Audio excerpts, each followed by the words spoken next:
You ready? I'm ready. All right, cool. Welcome to the AZ Tech Podcast. I'm your host, Hamid, a tech enthusiast and entrepreneur. Recently, my wife and I sold our software companies and we're investing $10 million in Arizona's tech ecosystem. As a way to know what's happening in Arizona, every week I get to sit down with some exceptionally talented people who are doing some cool shit. All right, let's go. I'm here with Ibrahim Mesbah, co-founder and CEO of RevolutionParts, a software company that's hyper-focused on the automotive industry, right? That's correct. Hey, Ibrahim, how are you? I'm great. How are you? I'm good. So let's start with RevolutionParts. Tell us about that and how you got into it. So Revolution Parts, in simple terms, we basically built Shopify for franchise dealerships. Okay. So it's a turnkey solution your neighborhood Toyota, GM, Ford dealer can use to start selling parts online. And they can do that any way possible so that we can plug in an experience into an existing website. We can set them up with a separate web store for parts or help them sell on eBay, Amazon, Walmart. And it's specifically for the parts, like in the service center, essentially, or? Yeah, it's specifically for parts, not vehicles, right? Okay. Parts and accessories. So why so hyper-focused on such a little, or like it seems from the outside? I mean, I know you've built a multi-million-dollar successful software company, but like why is it so focused on parts in particular? There's a lot of complexities that come with parts in general, and we built a lot of technology to make it easy to manage this type of complexity, and it comes down to the sheer number of SKUs and applications. Gotcha. So when you think about a typical car, how many parts that car has, somewhere around like 15 to 20,000 parts, depending on the car. Wow. But then you think about a dealership, right? They have all the different makes and models that they, when you look at vehicles in operation, they have to have parts to be able to cater to whether it's maintenance parts or other things, right, for all these cars. So a typical, let's say, GM dealer has access to about 300,000 SKUs. Wow. That's just one brand. And then there's a lot of complexity around all these different parts. Like, for example, you can't go online and order a key fob and steal somebody's car, or you can't ship airbags a certain way because they have an explosive device, or fluids, have to be, again, handled and shipped a certain way. Right. And then there is application data where this part fits in these assemblies, this assembly fits all these different model years. So when it comes to actually making the buying experience a bit seamless for a customer that's not a mechanic or an expert when it comes to parts, you have to take all that complexity and try to build an experience that removes confusion out of the buying process and converts, right? Yeah. So we've done a lot of work on that, and frankly, we're still getting started from that perspective. It's really thinking about how to use synonyms, better search algorithms, how to really present the data, how to categorize the data,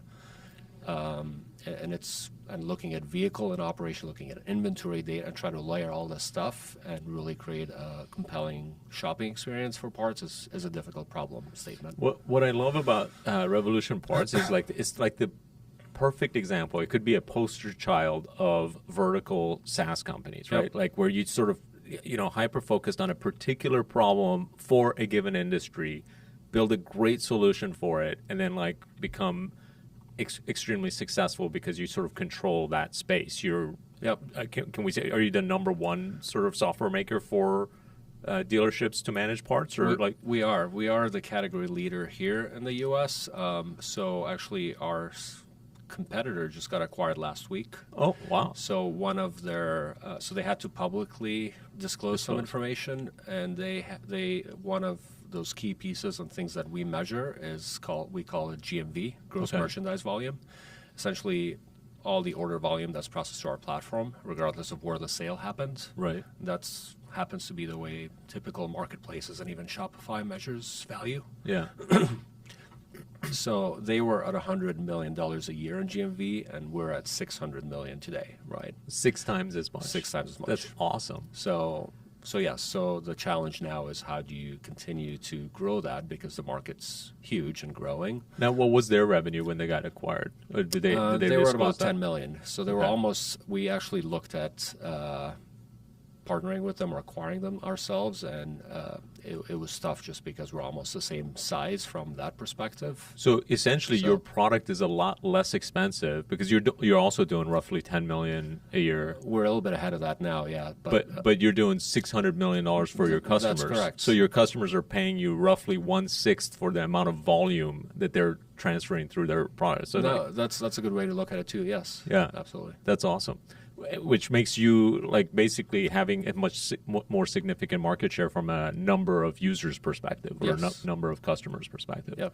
Yeah. I mean, it's like this is what software and SaaS verticals is all about. Is like finding that niche. How did you guys land on this area? Like, yeah. So before Revolution Parts, I mean, I was at PayPal, and so was my co-founder Andreas, and we really grew a passion for. PayPal was an eBay company at the time, so I got to work a lot with the eBay team as a marketplace and those integrations, but had a huge passion for all things commerce and e-commerce and facilitating payments and understanding how fraudsters think and work and how we stay one or two steps ahead of them, and all the integrations with credit and banks, and really being able to seamlessly and securely connect buyers and sellers and facilitate that transaction with as little friction as possible. And that was our passion. That was my passion, right?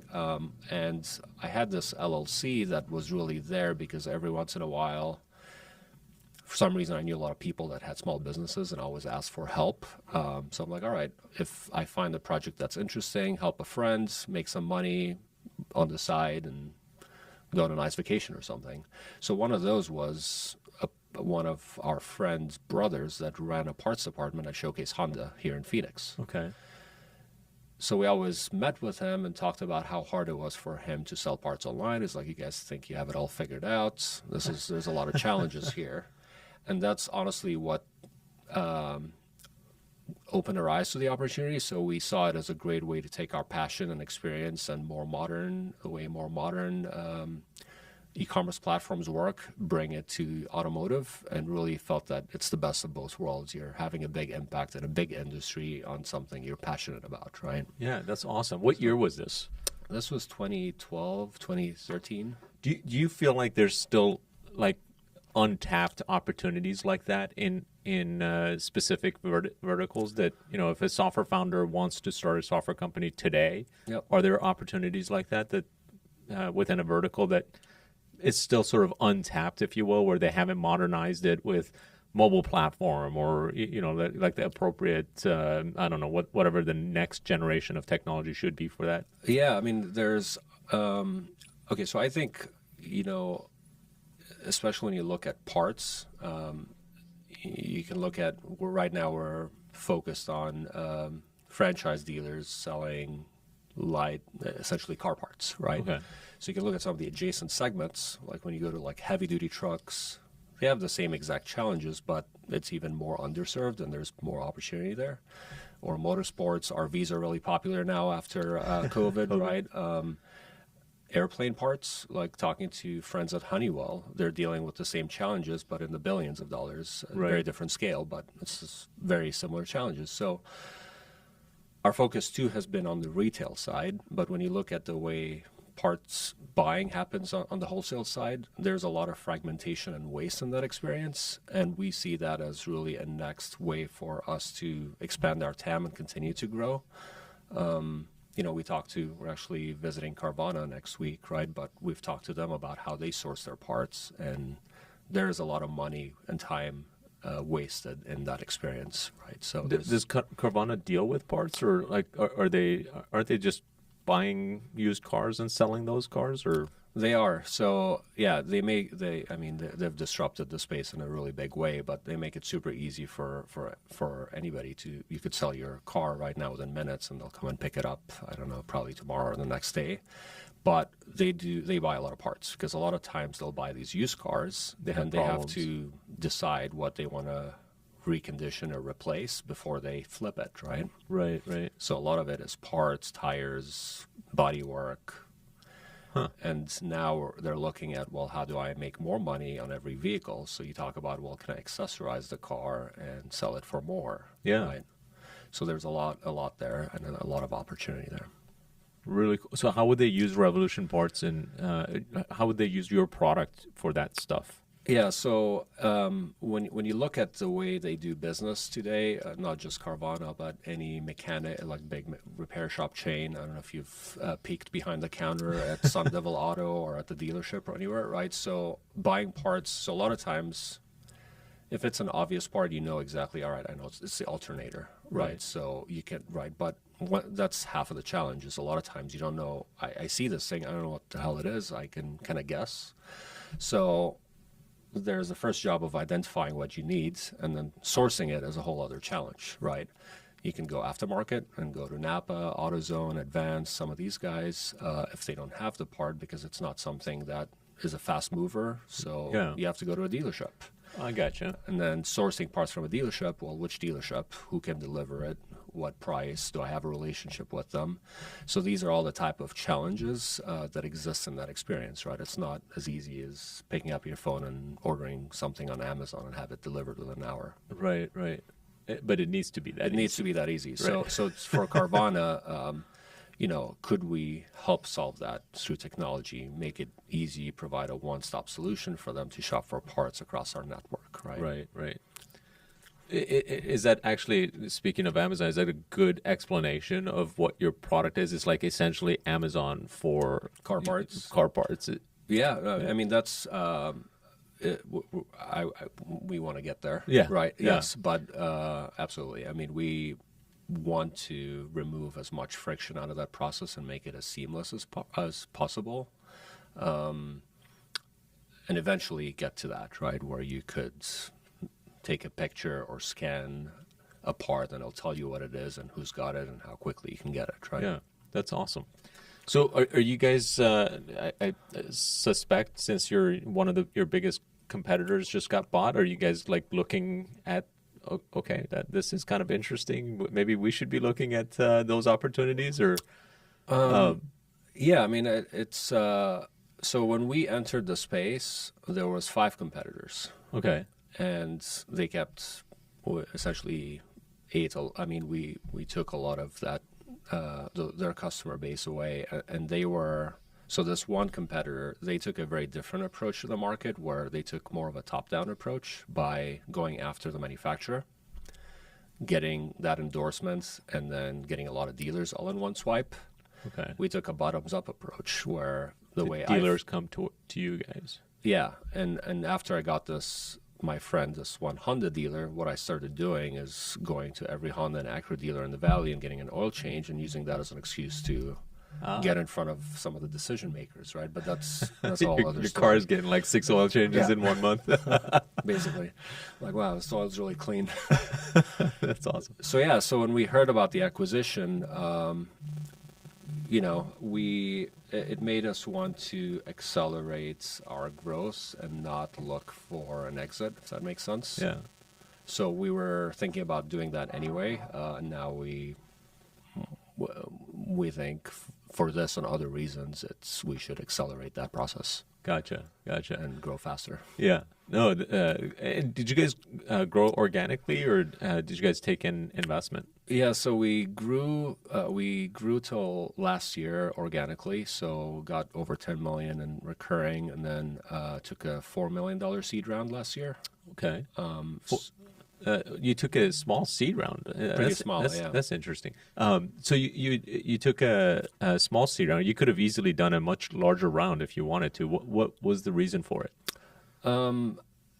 Why didn't we do a much larger round? Yeah. So we wanted to.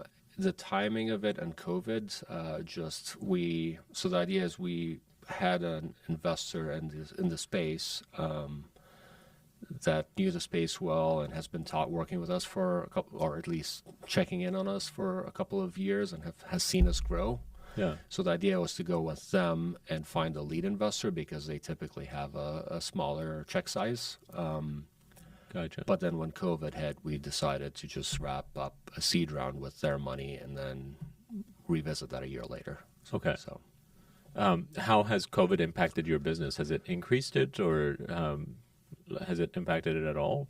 Yeah. So when it first hit, it had a pretty big impact, right? Because when nobody's driving, the dealerships are shut down, you can't buy parts, you can't get, right? There's less accidents, and there's a lot of uncertainty and fear, right? The economy went from, going 100 miles an hour to hitting a wall and kind of a sudden stop. So it was really scary times, and our customers started cutting costs and laying people off. So we saw a huge spike in churn, requests for bill forgiveness, and frankly, it's something that a lot of the bigger companies in the industry do proactively. So it was really scary between April and July timeframe. That was really, let's hunker down, let's reprioritize our roadmap, focus on our customer. Is that when you took the $4 million? That's when we took the $4 million, yeah. Okay, so I could see how that could be scary. It was very scary. And then something started to happen, I think, when people got a lot more confidence that, all right, this is hopefully not as bad as it could have been. What we started seeing is a lot of the manufacturers started focusing on, well, this is kind of crap. I need my dealers, so in the U.S., there's this franchise model, right? So Toyota doesn't own any of the dealerships, right? But they need to move cars, they need to move parts, right? So there was a lot of, and typically these OEMs move really slow with RFPs that take years. What we saw them do is move very quickly to allow every dealership to finalize the deal on their website, just like Carvana. And then the second focus was, all right, parts, like we need to bring parts online too. So we signed a deal with Mercedes-Benz in August, which was our very first OEM deal. And we signed the second deal last month with Stellantis, which used to be Chrysler. Okay. So that's huge, right? But we are so seeing... they're now pushing it to their dealers. Like Mercedes pushes it and says, okay, every Mercedes dealer is going to be using Revolution parts soon. They can't mandate it. They can endorse, encourage, promote it. So they do that, right? So with Mercedes, I think we have about 40% of their dealers in the country. But the experience there is we built now a web store for Mercedes-Benz, and as a buyer, you can find what you need, and we'll route the order to the nearest dealership. Gotcha. So that's great. And then we integrated with COVID a lot of the last mile providers. So just like your restaurant every restaurant delivers now. So we integrated DoorDash, Postmates, Lyft, and FedEx same day. So now our dealerships can also deliver within an hour. So wow, it's pretty cool. To your house, like to you your house, get a part delivered to your house in a similar sort of way that DoorDash delivers food. It's awesome because I think people get stimulus checks and they start spending, their wallets get looser. So we just saw this again last month, right? And it's cool to watch people buy parts, work on their cars, but now you can go on this website, find what you need, place an order, and have it in your house within an hour or two, which is pretty cool. That's amazing. So speaking of that, like it seems like everybody is doing some kind of delivery in this way, and like rapid delivery to where I was ordering something from the Apple store, and they're like, we can have it to you today between 1 and 3, and I was like, holy cow, it's like 10 a.m. and they can get it. So are there services you just tap into for the delivery portion of it? Yep. So Apple, I believe, uses Postmates and other companies like that. They white label it. So Postmates is not just about food delivery. It can deliver anything? Yeah, well, Postmates is now an Uber company, right? So, so I think they're merging with Uber Eats, but what we're seeing is a lot of like even Lyft and Uber, when people quarantined, Uber and Lyft, the business model had to change, right? Yeah. But food delivery was a big thing, right? That skyrocketed. So they're all getting into food and parcel delivery, right? Because even prescription medicine and other type of parcels were... So they'll deliver anything, basically. They'll deliver, within reason, but Yeah, and you just tap into sort of like an API network type of thing, and then you can say, hey, I have this thing going from X location to Y. Yeah, it's basically, think of an experience that's very similar to the experience on your cell phone when you're ordering an Uber or Lyft. Yeah. So it's very similar to that. How amazing. That has probably created huge opportunities that we haven't even thought about, like what's possible there. Right? No, I think it's just getting started, honestly. I think it's going to keep cruising. So Because That's I would have exciting. never thought like about, car part delivery Yeah. service, but that could be huge, right? Like, Yeah. No, and for the dealerships, so because the alternative is to, especially if it's a car part that you need because your car is not working, is to tow your car, which is hundreds of dollars or more than $100 versus having a part delivered to your house, which Yep. could be tens of dollars, right? I'll tell you a funny story. My son is building his first computer, Yeah. and he needed a CPU. My friend works at Intel in Chandler. It was like, I can order it. I get this awesome employee deal. So I'm like, all right, order it. So he got me the CPU. Next step was like, all right, I got to drive down to Chandler and pick it up. So I was like, what time can I pick this up? So he goes 10:30. I'm like, perfect. If you don't mind, I'm just going to have somebody come pick it up. And I grabbed my phone, I scheduled a lift, and went to pick it up and bring it over. Wow. And it was great because these Lyft drivers are getting more used to handling Packages. It's actually better for them. They don't have to deal with people as much, right? Yes. There's no throwing up box in, doesn't- in yeah. your car. That's how interesting. What use cases that I wouldn't have even thought of. So you can literally do that on the Lyft app. Well, To have a technically they package have delivered. a different app. Okay. But because we did the I mean, yeah, I don't know. It's not something I want to advertise, but Right. if you do it, it'll work. Huh. But yeah, so they have a different set of delivery APIs and a different UI for And that's what you deliveries. use? That's what you typically use. Right. But I know the drivers are happy when they see it. I've done it probably Yeah. 4 times now. That's awesome. All right, back to Revolution Parts. Like, what are like the biggest challenges you've had building this company? And I know you have a co-founder as well. That like, feel free to dive into anything. Is it recruiting that's the hardest? Is it working with? Is it just the two of you, by the way, or was until last year? Founders? Yeah. Yeah, no, it's just the 2 of us. And owners of the company, just the two of you. Well, we carved out a pool for our employees. That's So awesome. our employees own about 15% of the company. I love that. Maybe a little bit more at this point, but yeah. Yeah. So and then it's Andreas and I and the board now. Okay. But yeah, I mean, it's, so this is my first time doing this too. I remember before Revolution Parts, I'd sit down and listen to CEOs complain about the ups and downs. I'm like, Good come on, problems to guys! have. Like, yeah, no, but it is true. It is a roller coaster. A lot of ups and downs, and a lot of learning. I also understand why a lot of investors back, CEOs that have done it before, because you do learn a lot. You make a lot of mistakes along the way, and you reflect and you grow. Right. So if I were to do this all over again, hopefully I'll avoid some of those learnings, right? But yeah, I mean, it's also very rewarding and a great experience, and I still have the stamina and energy, and it feels like there's a lot of opportunity, and we're just getting started. So, What do you think was one of those big learning opportunities where you made a huge mistake or challenge? I think hiring in general and team building, that was very new, right? Because I was an engineer, I was an engineering leader at PayPal, but it's very different when, especially hiring people that are stage appropriate and knowing what to look for and having the right expectations. Some people can... Explain what you mean by stage appropriate. So some people, I guess maybe thinkers versus doers sometimes, right? Or some people have great vision, are pretty strategic, but expect to have Other people really do. strong layers of management. Yeah, the execution piece, right? And some people, you see them are very successful at a certain size company, and they're able to, they're Swiss Army knives. They can fill many gaps and be on a customer call, troubleshoot something, and sit in a board meeting the next day. Like, they're able to scale up and down that way, and that's harder to find that, in my opinion.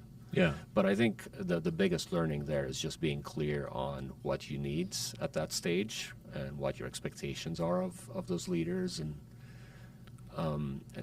because when I look back at the hiring, I think that's the one thing that we had to learn a few times, like, oh, that's right.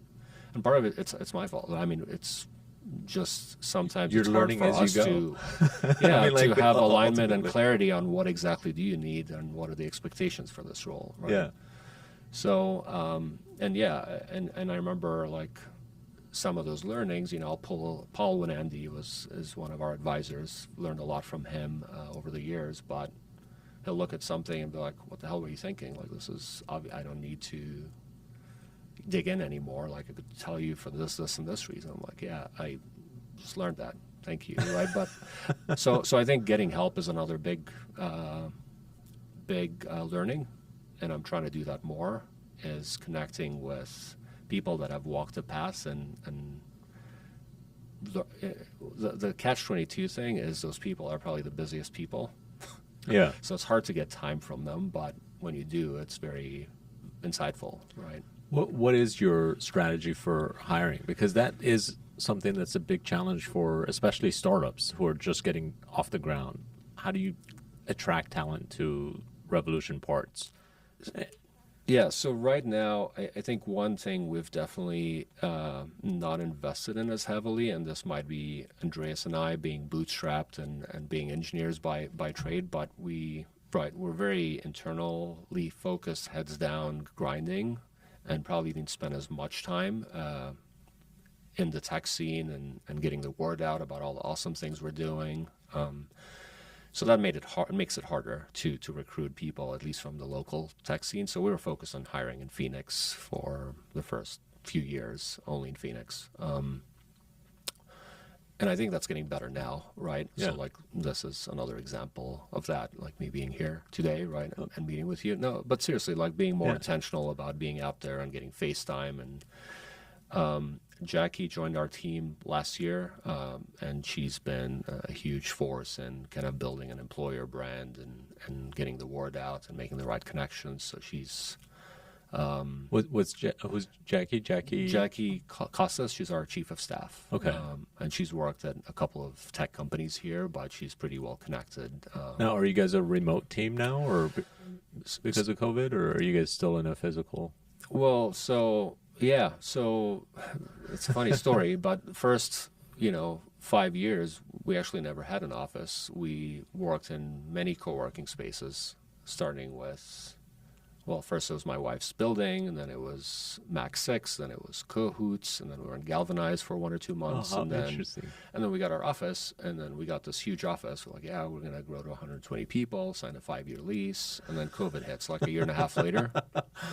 So now I'm like, all right, so we have this awesome, really big office, and it's a big rent bill, so I'm going to go every day. I don't care. You're like the only person. So we started going. So there's probably now there's about 10 to 15 people on a given day. But we did surveys, and essentially, I think this is the new norm. We have to embrace remote work, and we have to invest in productivity tools, travel budgets, and just hire the best people we find anywhere. We'll always be partial to Phoenix because we have a big presence here. Yeah. But I think we're going towards, we're actually talking about this at All Hands tomorrow, letting people choose, right? If you want to be remote only, let us know. If you want to come in 1 or 2 days a week, let us know. If you want to come in every day, let us know, and then we'll figure out what that means in terms of space and everything else we need to support, right? That's great. So you're embracing remote, and as a result of that, using it as part of your strategy for hiring instead of just looking in the Phoenix Valley. Now, all of a sudden, the entire U.S. sort of opens up for you. Yes, absolutely. Now, if you ask for my personal preference, which, right, you have to also think about the team and right, I believe we can be productive and get work done, but it's a lot like think about new people starting. Like if all they know is your picture on a screen, like it's really it's going to take more work, and it's going to be harder to build trust, loyalty, camaraderie. Yeah, there's a lot of collaboration that happens that's pretty ad hoc. And I noticed with remote now you have to like go out of your way and schedule a meeting and block time on some people, and sometimes it's like a 2 or 3 second. Okay, we're learning how to get better at that, but but yes, so we're embracing it because I believe this is the new. When we when COVID happened, and for Axosoft, we decided to go all remote. We actually decided, so like I was always against remote work. Yeah. Employees and I clashed all the time for remote. Like they would want remote. I'd be like, nope, we're a in office company. And literally that changed on a dime one day, March 8th last year. Yep. We're going remote as of tomorrow. Here's $1,000. Go buy everything you need to set up your home office, because I think it's going to take a while. So we did that overnight, and then within a couple of weeks, when it was apparent that our productivity seemed to be pretty high, and B, it might be a while before we go back to the office, we just said, you know what, we're going to go remote first as a company. Oh, that's and cool. then we were trying to sort of figure out what would be the best ways to do that. And just a bulleted strategy that I had laid out was that new people are going to come, we're going to have them come to the office, and once every quarter we're going to have everyone in the office for a week, type of thing, where we do all of the strategy meetings, and and wherever you are in the US, we'll just pay for the travel costs. And if we do that, it should still cost less than having the offices and everything. So that strategy could actually have its own advantages, and then bringing people together on a frequent basis to get that camaraderie and build friendships, and you can have social events. And if it's a week long every quarter, it's not as big of a deal if you're going into the night to happy hours and things, so that people can build relationships. So that's actually a great idea. So it's just and then we sold the company, and now it's sort of like a hybrid approach where the current status of Axosoft is that, hey, we'd like for you guys to come in back to the office. So it sort of switched twice in a short period of time. So that was kind of interesting. I'm not sure where the team is with some of those changes, but it seems like the past year has shown something to the world that most people did not expect, which is that this remote thing could actually work advantageously for tech companies in particular. Yep. And it's interesting to hear you guys sort of embrace it as well. Yeah. So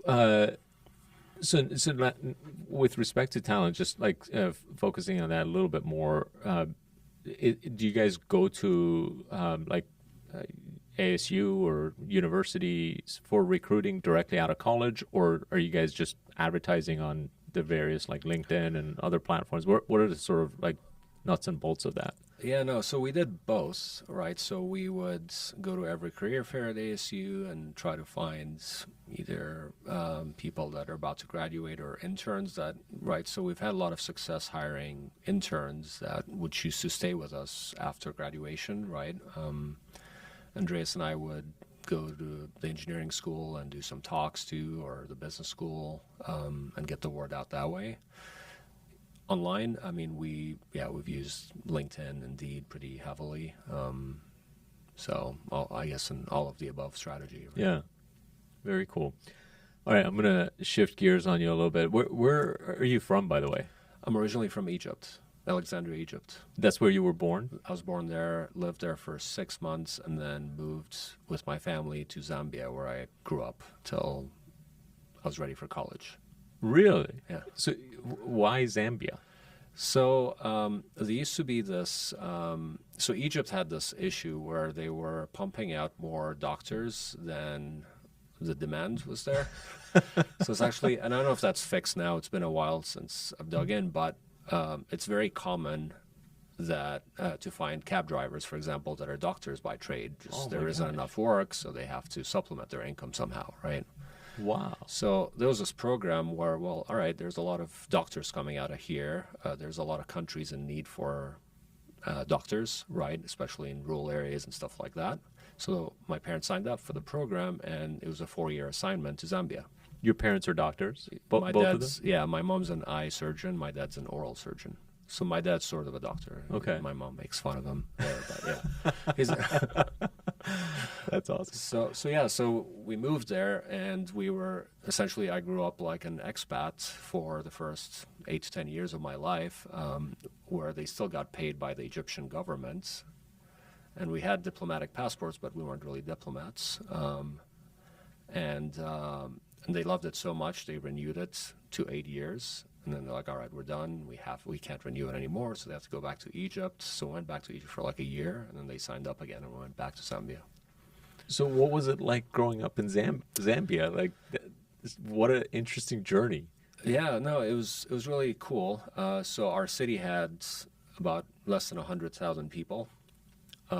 Pretty small, you knew everybody. There was like, 10 streets that you visit, right, depending on what you need. And I went to a British school, so it was an international school. So a lot of my teachers were from England or America, and actually, like the president's kid was in my class, right? So wow. It's a lot of expats. It's a lot of that go to the school because you had to pay in U.S. dollars. Yeah. It was hard to find that back then, but it's a great country. The people are super kind. It's beautiful. There's an abundance of fruits and monkeys and waterfalls. Victoria Falls, right? Yeah, Victoria Falls. How far away were you from Victoria Falls? That's my only reference. Yeah, probably point. 10 hours north. So we were in Ndola, which wasn't the capital city. It's very close on the border with Zaire. Gotcha. Yeah. Yeah, I found the people to be amazing in Zambia. We went to you've been visit to Zambia? Victoria Falls Oh, that's specifically. awesome. Yeah. But and Zimbabwe, there's sort of Victoria Falls borders, the two of them. Yeah. And we went on both sides. And people in Africa in general are just amazing. Yeah. Like super nice and genuine. And we thoroughly. We had a blast. I had a blast living there too and growing up there. Yeah. So very cool. And then family migrated to the U.S. How did that come about? No, so they didn't migrate to the U.S. So they stayed there till they retired, and then they moved back to Egypt. So they come out here once a year to visit. Actually, okay, my so mom just they're still there. They're back in Egypt now, yeah. And you came to the U.S. Yeah, so I went to school with a lot of, Americans and people from England and South Africans, right? So the South Africans typically went to South Africa for college. Yeah. The British went to England to do their A-levels. So it was a British system, so you do like O-levels, which is like high school, and then you do 1 or 2 years of A-levels where you specialize, and then 2 to 3 years of college, right? So I was like, all right, I guess I got to pick, right? So I'm like, I'm not going to England. I know if I can go directly to college in America, why not just do that, right? So I applied here and in South Africa, and I ended up coming to the States to go to college. Where did you go? So my dad had a friend, and I'll never forget. No, I don't see any. Anyway, so he's like, hey, if you want your son to go to America, you send him to the school. There's nothing there but the school. To a city that only has this school. Yes. Okay. So even though I had scholarships in New York and Florida, I ended up in Texas Tech in Lubbock, Texas. Okay. And then I land there, right? So I was like, wow, this is not the America I imagined. Like it's very flat. It's a very small city in Texas, nothing against it. Yeah. Great people. It's just not the picture I had in mind. Florida would have been the picture you had New York in mind, right? was the picture I had in mind, yeah. New York. Florida, New York, yeah. So then I found out one of my friends was at ASU. So when I came to visit him one summer, and back then this was in '97, so ASU was it was a party school back then. I don't know if it still is now, but back then it was. So I was like, wow, this is the America I was looking for. You wanted the party experience. A year later, I transferred to ASU, and I just stayed there. Yeah, that's how I ended up here. Much better visuals at ASU than. How funny. Yeah. What do you think? It didn't smell like cattle, let me put it that. It wasn't flat, right? It was different. There was more activity, and things to do. Yeah, and next to a big city, so yeah, there's a sports team, and Well, yeah, no, I've definitely grown to appreciate Arizona a lot more. But back then, I'm like, oh, this is a no-brainer. Let's just transfer. And I got a scholarship at ASU too. Yeah. And my friends are here, and it's a bigger city, and there's more stuff to do. And now, like, once you could live anywhere, why did you choose Arizona after your sort of college experience? Like, now, like, for people like me, people ask me, well, why are you in Arizona? It's just like they don't understand how good we have it here. I Like, think what are your views? I probably have the same views you do, but I love living here, especially love raising a family here. I love not having to be in traffic for 2 hours a day, which Right. my sister lives in LA. You know, she is in the car before COVID, she was in the car 4 hours a day, right? Yeah.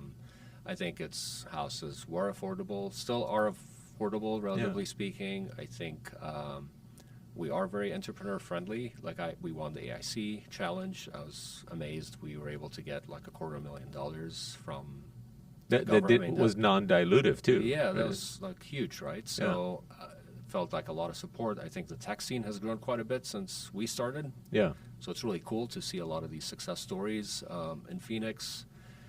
We drive to Rocky Point, which is 4 hours away twice a year, and hit a really warm beach. You can go to San Diego, that's 6 hours away. I mean, it's my only thing I wish we did better here is I wish we had more access from an international flight perspective. Yeah, that would be nice for sure. So that's the only. But besides that, we can still go to San Francisco. That's pretty close, and get the big city feel. Or we can travel. I don't have a problem with that. But yeah.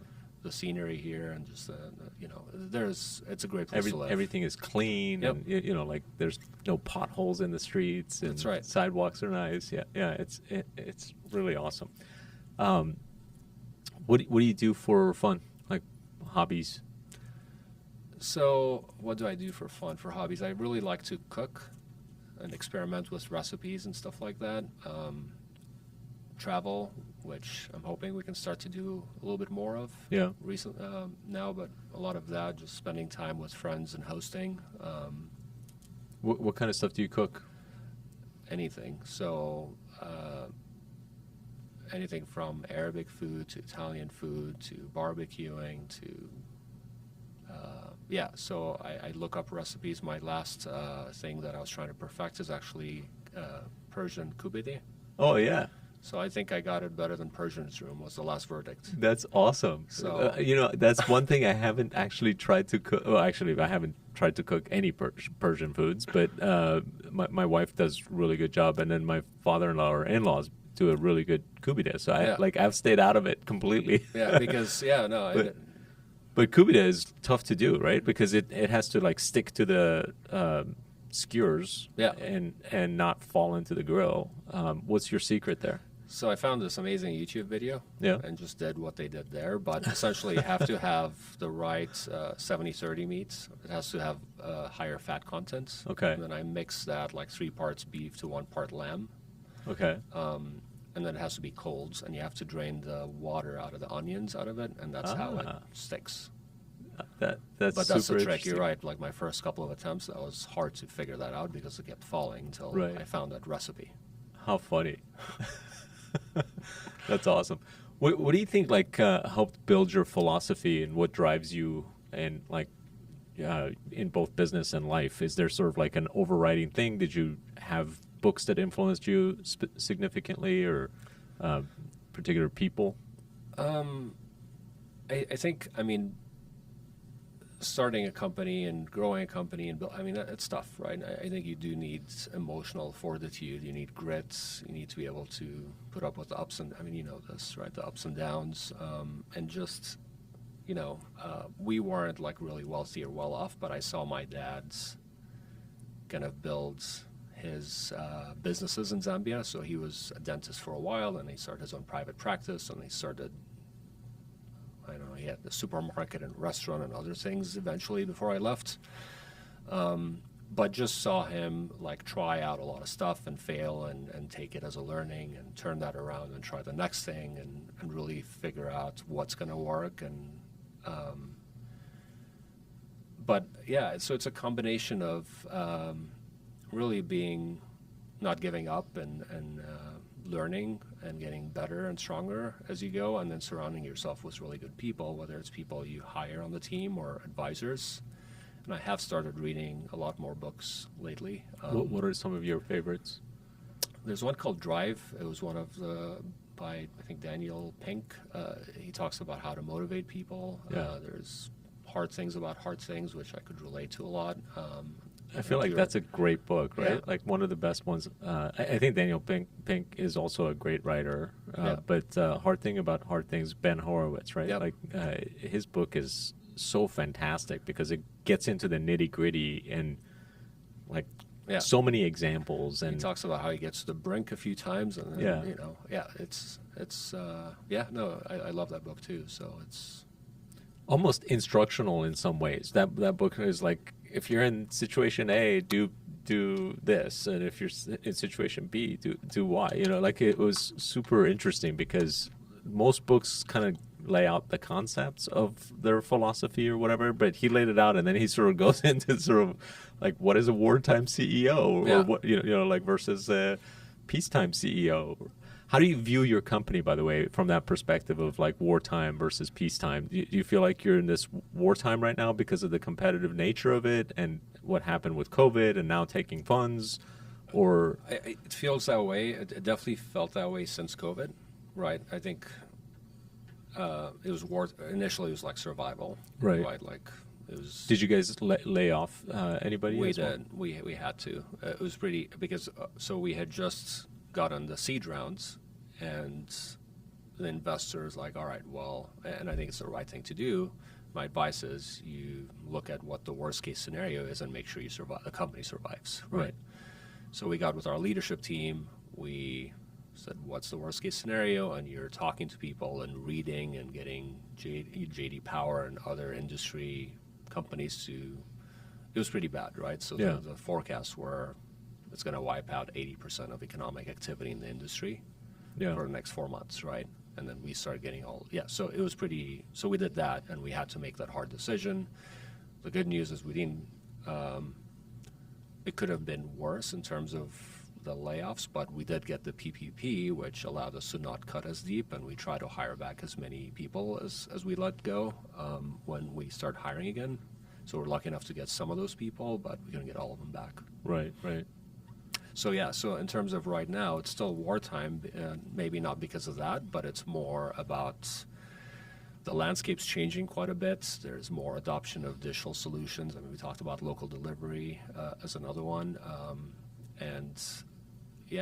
We do need to move faster and really cement ourselves in the space, right? And when you look at sort of like the tech space in particular, are there CEOs or founders that you really admire and like follow closely or pay attention to what they're doing? We talked about like we both invested in like Netflix or something. Yeah. Like Reed Hastings has that deck, for example, that he's put out. And we've all seen culture. that deck, and I love that deck, by the way. It's so fantastic, right? It's like 90 pages, but but it's just a few words per slide. It's 9 or 100 slides or whatever. But I think what I would say is, right, like, okay, coming, at least my experience, right, when you're bootstrapped, everybody's like, what's a big vision? I'm like, all right. I think the truth is, and maybe I'm wrong, but you tell me what your opinion is on this. I'd love to hear it. Yeah. It felt like initially you identify a need. I'm like, all right, I see the pain, I know how to solve it. And you're just very market driven with your early customers and trying to get to product market fit, try to do it right. And then you start talking, and then we start talking to investors. I'm like, crap, I do need to get better. And what is the big picture? How am I changing lives or saving lives? And how do you? But I think the reality is we were very market driven, and that's how we're growing organically for a while. But going back to your original question, I think one thing I learned from that is a lot of entrepreneurs, or at least I was, really limited by your vision. Because I think if you do think bigger, you'll probably make different decisions and investments and maybe change the trajectory of the company. And sometimes it takes investors or advisors or board people to really challenge and go, why aren't you growing faster? Have you considered this? Or what about this? Why not that? Why not both at the same time? What resources do you need, right? So they start to, so that's one realization I had, because it's almost like if you have a vision that it's limits here. you. Yeah, but if you think here, it starts to change a lot of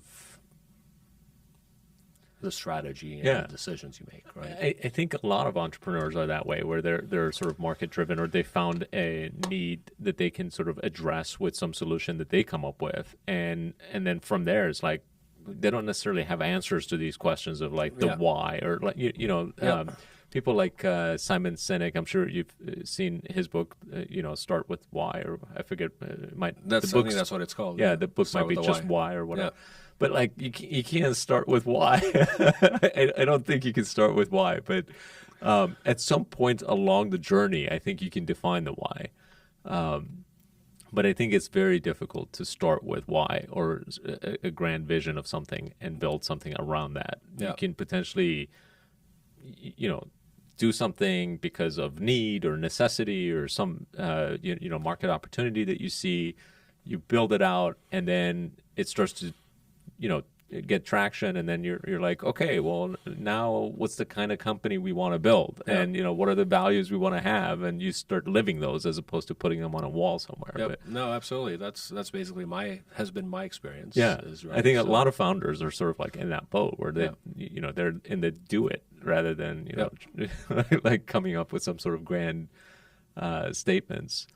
And if you happen to be in college and you create something where you can share the status of what you're doing with your friends in your college, and that becomes Facebook, Yeah. that's not his, I guarantee you his grand vision was not Facebook when he, Mark Zuckerberg No, that's started it, right? Like it's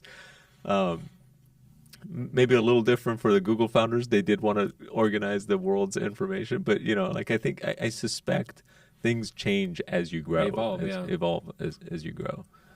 And yeah, I mean, to your question, like when you think about somebody like Elon Musk, he stands out as somebody that is doing many big things all at once, and it's incredible. I mean, I don't know if you read his book about.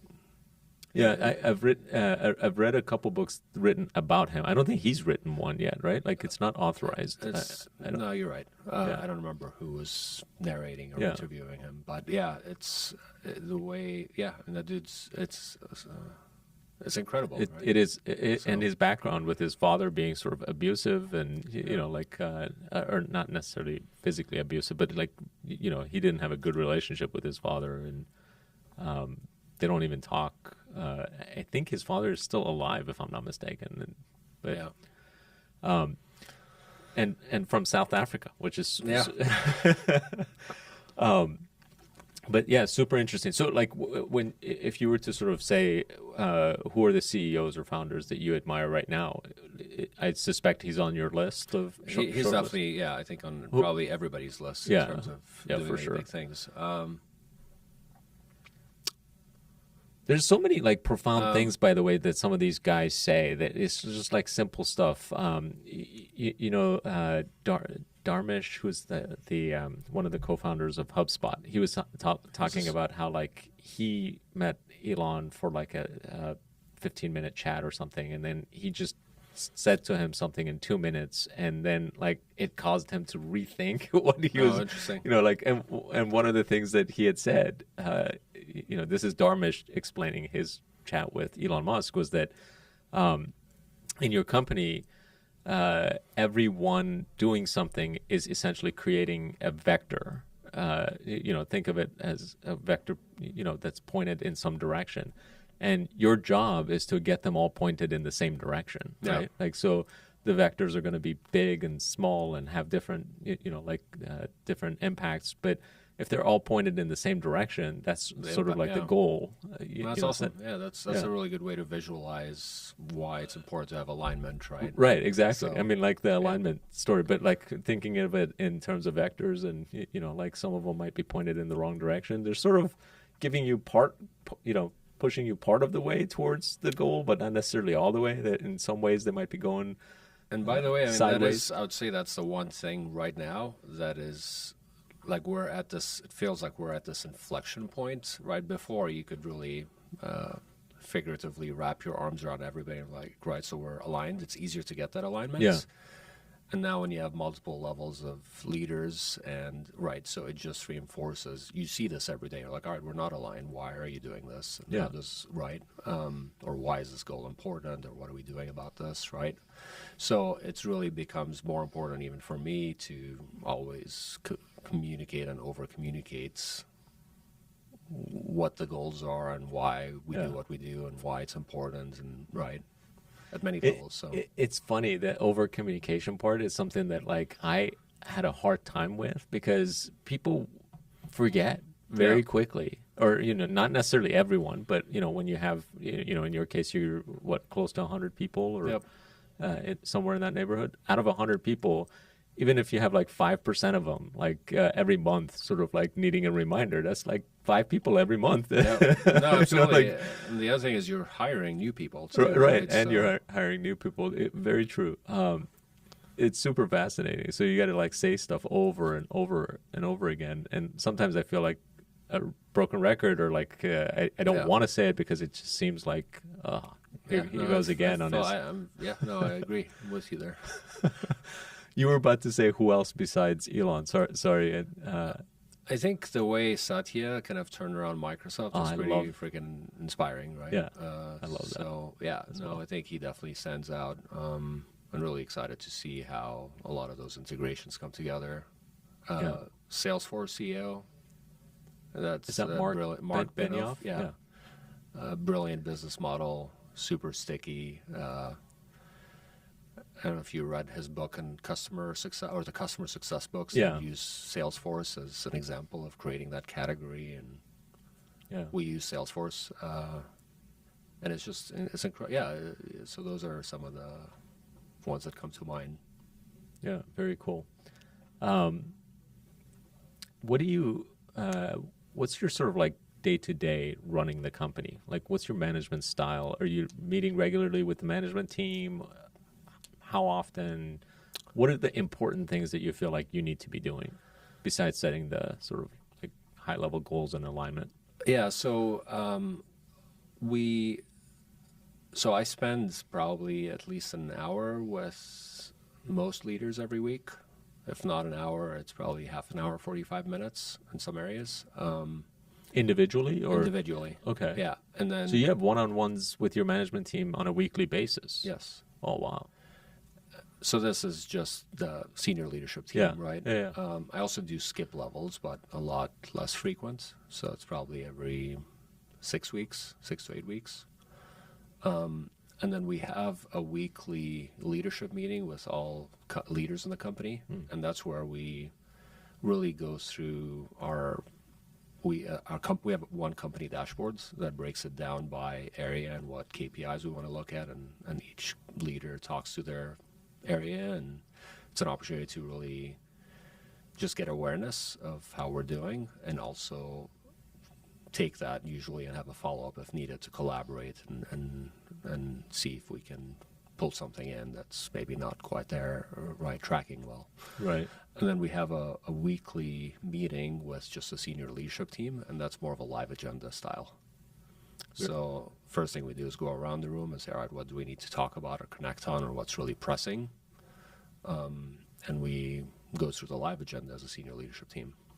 One of the things that Clayton Mask was saying is he starts every meeting with sort of a positive, either in your personal or business life. Do you have any sort of styles of conducting these meetings that's maybe not normal or? Not really. Yeah? No. You just get right into business. We do. That's like my style as well. A little bit dry, I guess. Like, yeah. But So it's funny. So we did do the positive focus or the icebreaker stuff. And what ended up happening is you could spend 20 minutes on positive focus, and you're like, all right, and then you're cramming the meat of the meeting in the last 10 minutes, or you have to like cut people, and we're like, all right, let's cut that piece out. So we cut that piece out, and we just get into, And we actually, I think we're shrinking one of our meetings because we can get through it in half an hour. Yeah, and my philosophy was essentially fewer meetings is probably better, generally. Is that how you're? That's my philosophy too. We got these mugs for everybody in the office that says I just sat through another meeting that could have been resolved via email or Slack or something like that. But yeah, and honestly, that's one adjustment we're trying to figure out, because it's really easy to pull time on people, especially when you're remote. Yeah. So people are like, yeah, I'm in meetings all day. And I can't tell you how many times I hear that. I'm like, right, so how do we... So now we're trying to communicate, guys, if you're inviting more than 5 people to a meeting, please think twice. Like, are these people really... You really need more... Because that's usually probably vectors not going in the same direction, or no clear ownership. Yeah. Right? Or, telling people, if you don't feel that you're adding value, please drop off or walk out or don't show up, right? If you're not needed. We're not there yet, so we still have a lot of meetings, but we need to, probably another thing, we need to continue to over-communicate. Yeah, yeah. It's a habit we need to... Where do you see the company, or yeah, I mean, like, if, fast forward 5 years or whatever, like, do you see Revolution Parts also, like, going into other aspects of that business, or expanding to, where do you see it? Yeah, so right now, I mean, we've been hyper-focused on helping franchise dealers sell to retail customers, not wholesale, right? So somebody like me and you trying to fix their own car, DIYs, shopping on your phone or on a website or on eBay or Amazon, right? So we focus there. So I see us helping our dealers sell to bigger buyers, like the wholesale buyers and the reconditioning centers, used car dealerships, etc. But as a company, we're building out an open platform, because I think the future is going to look very different, right? This already happens, like with our printer, right? Like, if it needs ink because it's low on ink shows up. No human, there's no interactions, right? Yeah. So I could see cars, when you think about the connected vehicle, I could see integrations where you need new brake pads, The car can make the appointment, tell you exactly how much it's going to cost, schedule a Lyft or Uber and take you to work or back home, right? So we're noticing that we can't solve every problem with our engineering and product team. So one big priority for us this year is Carvana is a great example. They want to use APIs. They have their own use cases and workflows, right? So, and I think that's going to be a competitive advantage for us, is to really double down on that open platform strategy. And it's really a part sourcing platform. We'll tell you very quickly who's got it, how much it costs, and when you can get it. We'll help answer a lot of these questions. As a business, we want to build a global company. So we want to expand starting in Canada. We're just starting that expansion in Canada. And we want to be a part sourcing platform, not just for car parts, but trucks and some of those adjacent segments we talked about earlier. Yeah, that's awesome. And yeah, I mean, we have a goal to get to $2 billion in order volume in the next, by 2023, end of 2023. So that's 3 to 4x our current volume of 600 million. Very cool. Do you do any investing? I do ad hoc investing. I look for opportunistic buys and I'll invest. And, I try to... so I have a long watch list of companies I follow. Oh, yeah. What's on them? I can show you. But it's typically a lot of tech, the indexes. So I could kind of look at if there's a sector rotation or something that's getting hit hard. I read up about it. It has some crypto. I don't have any crypto investments. And restaurants, so things that I like and understand: technology, food. So, what do you think of the overall market right now? Do you feel like conditions are good for investing, or do you think that the overall market is overvalued, undervalued? What are your thoughts there? So, I think there's been a little bit of an asset bubble, like right now. I wouldn't. Right, but I think you'll always be able to find some opportunistic buys if you're patient and right. So I hate chasing. Like, I missed out on Tesla. A lot of my friends actually bought it. Yeah. And I just looked at that going, well, yes, I could see they could. This is like 12 or 15 companies in one, but what's the monetization strategy for all those? Like, it was really tough to just swallow, especially being in automotive. Right. Say this one company is worth all these other automakers combined. Yeah. Now, I love the product. It's definitely world-class, right? But it was just tough to, anyway. Yeah. So my personal style is not to try to chase something when everybody's buying Bitcoin. Let me buy Bitcoin at 50,000. I'm probably not going to do that. Right. but I look at this watch list every day, and when something takes a big hit, and I believe in the company, I think the fundamentals are good. That becomes your sort of strategy. That's my strategy, and it's really I know they're going to bounce back in 3 to 5 years. It's just, Netflix was one, right? And I think I more than doubled my money, sold at 120, and I thought I was a genius. Was that before the 7-for-1 split? That was before the 7-for-1 split. Yeah. And then another one was Chipotle. Like, I love Chipotle. They had this E. coli thing. I bought it at 3 something, sold at 800. Now it's, I think, 1400. But yeah, I'll double my money and get out, or triple my money and get out. Yeah. But a lot of those companies keep cruising because Yeah. the fundamentals are good. So I need to figure out how to Play it better. Yeah. But yeah, so I don't actively invest. It's more, I'll probably have 5 to 10 stocks at a time. Yeah, that's cool. Awesome. Anything else you want to talk about? No, I think it's great that you're doing this. I've watched some of the podcasts. I can't wait to watch more of them. And Thanks, man. really excited about AZ Tech Beat coming back. And really congrats on Axosoft and Pure Chat and this new phase of your entrepreneurship. I appreciate it. Yeah. And I'm just having fun. Yeah. Now it's just like, all right, I don't have to. I don't have to go to work every day, but Yeah. No, that's great. but I need something to do. So, and I love talking to amazing founders like you, and I feel like I learn every time with every conversation. So it's really nice. Thank you for agreeing to do this. Cool. No, absolutely. Thank you for having me. Yeah, awesome. Thanks. Thanks, Hamid. Yeah. All right, you made it to the end of the episode. I would love to get your feedback, so take a moment to leave a genuine review in your favorite podcast app. That also helps us reach more people. Speaking of reach, if you like a particular episode, be sure to share it with someone who you think would enjoy it. See you next time. But it's one of those things that's like very hard to like change about yourself. Like, Yeah. how do you become more personable? Like I don't know. But I mean, I think you're a personable guy. Like not to be like saying that about you. I'm more internally. Like for me, Yeah. it's harder.